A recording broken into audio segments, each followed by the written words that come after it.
Time exactly है क्या, हम इसको देख नहीं सकते, पर ये अनंत काल तक जस्ट बहता ही रहेगा। अगर जस्ट हम एक स्ट्रेट लाइन इमेजिन करें तो जहां से लाइन शुरू हो रही है वो होगा पास्ट, और जहां पे जाके लाइन खत्म हो रही है वो होगा फ्यूचर, और बीच में कहीं पे होगा प्रेजेंट। ऐसा ही कॉन्सेप्ट हम समझते हैं। अगर अभी हम प्रेजेंट पे जी रहे हैं तो फ्यूचर डेफिनेटली अनप्रेडिक्टेबल है। फ्यूचर हमारे हरकतों के हिसाब से डिफाइन होगा। जैसा जैसा काम हम आज करेंगे उसी हिसाब से फ्यूचर बदलेगा। बेसिकली पास्ट में हमने जो भी किया है उसी का आउटकम है प्रेजेंट, और प्रेजेंट में हम जो भी करेंगे उसी का आउटकम होगा फ्यूचर। फ्यूचर अनप्रेडिक्टेबल है।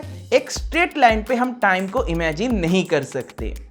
पास्ट टू प्रेजेंट, इसके बीच में हम एक स्ट्रेट लाइन डेफिनेटली कंसिडर कर सकते हैं, क्योंकि जब हम सिचुएशंस को देख रहे हैं पास्ट की, वो सब कुछ ऑलरेडी हो चुका है, और वो हम कब बैठ के देख रहे हैं, प्रेजेंट पे बैठ के। तो इसके बीच में एक स्ट्रेट लाइन हो सकता है, पर जब हम प्रेजेंट पे बैठ के फ्यूचर को देखेंगे ये डेफिनेटली स्ट्रेट लाइन नहीं होगा। एक लाइन मल्टीपल वे में डिवाइड हो सकता है। हमारे द्वारा लिया गया हर फैसला फ्यूचर बन सकती है।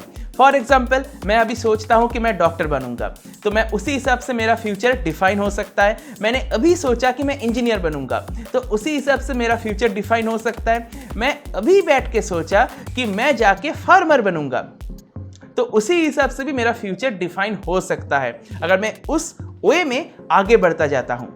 अगर हम टाइम की अभी तक के अंडरस्टैंडिंग के साथ टाइम ट्रैवल का कॉन्सेप्ट जोड़ दें तो तैयार होती है बहुत सारे डिफरेंट कन्फ्यूजन्स, और इसी से शुरुआत होती है टाइम ट्रैवल पैराडॉक्सेस की।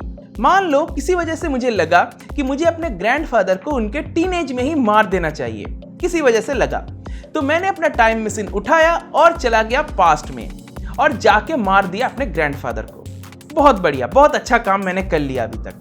तो अब लॉजिकली सोचो, जोक्स अपार्ट, अभी जस्ट लॉजिकली सोचो कि अगर मैंने जाके अपने ग्रैंडफादर को मार दिया उनके टीनेज में, तो मेरा पापा भी नहीं होगा। अगर मेरा पापा नहीं होगा तो मैं भी नहीं होऊंगा। अगर मैं नहीं होऊंगा तो मेरे ग्रैंडफादर को मारा किसने? अगर मैंने नहीं मारा तो वो अभी भी जिंदा है, वो उनके टाइम में जिंदा है बेसिकली। तो अगर उनके टाइम में वो जिंदा है तो मेरे पापा भी होंगे और मैं भी होऊंगा, और अनंत काल तक यही लूप रिपीट होता रहेगा। यही है basically grandfather paradox, all famous grandfather paradox. तो इसका सॉल्यूशन क्या है?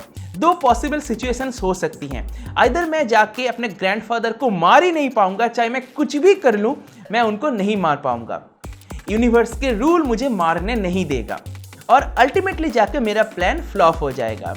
इसी को बोला जाता है, इसी कॉन्सेप्ट को बोला जाता है timeline protection hypothesis. Basically universe के रूल्स मुझे टाइमलाइन को चेंज करने ही नहीं देगा। अगर मैं इस कॉन्सेप्ट को कंसीडर ना करूं तो ऐसा हो सकता है क्रिएट होगा मल्टीवर्स।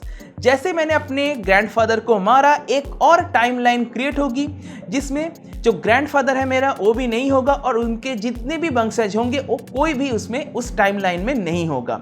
पर जो मेन टाइमलाइन है जहां से मैंने जर्नी शुरू की थी वो टाइमलाइन इफेक्ट नहीं होगा। सिमिलरली एक और एग्जांपल लेते हैं। मान लो मेरे पास है एक new and shiny time machine, और उस टाइम मशीन से ट्रैवल करने से पहले, मैं एक टाइम ट्रैवलर हूं, जाने से पहले मैंने अपने टाइम से, जैसे कि अभी चल रहा है 2023, अपने टाइम से शेक्सपियर का एक बुक परचेस कर लिया।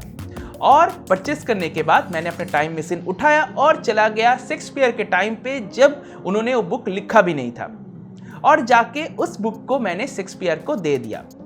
अब शेक्सपियर ने क्या किया, उसी बुक का कॉपी बनाया और पब्लिश कर दिया, और over the period of time वो बुक आ जाएगा 2023 में उसी बुक शॉप पे। अब क्या होगा, इस बुक की ओरिजिन को लेके पैदा होगी कंफ्यूजन। इसको लूपिंग इफेक्ट भी कहा जाता है। अभी इस बुक की कोई क्लियर ओरिजिन नहीं है, और इसी से पैदा होती है बूटस्ट्रैप पैराडॉक्स, या फिर फिलोसफी के भाषा में होगा ओंटोलॉजिकल पैराडॉक्स। अभी अगर इन दो पैराडॉक्सेस की माने तो टाइम की जो स्ट्रेट लाइन कॉन्सेप्ट है ये खत्म हो जाती हैं। टाइम को अब हमें देखना होगा एक लूप की तरह। अगर मैं पास्ट में जाके कोई भी छेड़छाड़ करता हूं, उससे इफेक्ट होगा प्रेजेंट, और जिससे इफेक्ट होगा फ्यूचर, और अल्टीमेटली जाके जो टाइम ट्रेवल करने का मेन मोटिव था वो मोटिव ही खत्म हो जाएगा। इसको बटरफ्लाई इफेक्ट या फिर लेट्स किल हिटलर पैराडॉक्स भी कहा जाता है। अब आइंस्टाइन की थ्योरी ऑफ रिलेटिविटी तो यही कहता है कि अगर किसी पार्टिकल के पास मास है तो वो पार्टिकल लाइट के स्पीड से ट्रैवल नहीं कर सकता। क्यों? क्योंकि उसको लाइट के स्पीड से ट्रैवल करने के लिए उसको इनफाइनाइट एनर्जी चाहिए होगा, जो कि प्रैक्टिकली इम्पॉसिबल है। तो अभी के फिजिक्स के हिसाब से तो डेफिनेटली ऐसा लग रहा है कि टाइम ट्रैवल इम्पॉसिबल है। और जो डिफरेंट टाइम ट्रैवल पैराडॉक्सेस हैं, इसकी वजह से भी टाइम ट्रैवल का कॉन्सेप्ट झूठा ही लगता है, स्पेशली पास्ट में ट्रैवल करना। अब जैसा मैंने वीडियो के स्टार्टिंग में कहा था कि फ्यूचर वेरिएबल है, तुम्हारे लिए गए हर डिसीजन का ही आउटकम है तुम्हारा फ्यूचर। यहाँ पर अगर मल्टीवर्स एग्जिस्ट करता है तो तुम्हारे लिए गए हर डिसीजन के हिसाब से अलग अलग टाइमलाइंस क्रिएट हुई होगी और उन हर टाइमलाइंस का फ्यूचर अलग होगा। अगर मल्टीवर्स एग्जिस्ट नहीं करता है और अगर हम ये मान ले कि अभी तक जो भी हुआ है ये सब कुछ प्री डिटरमाइंड है, जो भी पास्ट था हमारा वो सब कुछ प्री डिटरमाइंड है, तो पास्ट में जाके छेड़छाड़ करने से प्रेजेंट नहीं बदलेगा। एंड अगर हम ये भी मान ले कि फ्यूचर फिक्स्ड है तो प्रेजेंट में तुम जो भी डिसीजन लोगे वो उसी हिसाब से लोगे जो उस फ्यूचर को ट्रिगर करेगा। ऐसे सिचुएशन में अगर टाइम ट्रैवल पॉसिबल भी हुआ तो तुमने अगर पास्ट में जाके कोई भी छेड़छाड़ किया तो इससे डिफरेंट चेन रिएक्शन शुरू होगा, जिससे टाइमलाइन में डिफरेंट चेंजेस आएगा और ऐसे सिचुएशंस को, ऐसे इंसिडेंट्स ट्रिगर होंगे जिससे जो प्रेजेंट है वो अनचेंज रहेगा। इसको प्रीडेस्टिनेशन पैराडॉक्स भी कहा जाता है, जिससे पास्ट या फिर प्रेजेंट बदलना पॉसिबल नहीं है। डिफरेंट सिचुएशन से जो प्रेजेंट है वो सेम ही रहेगा।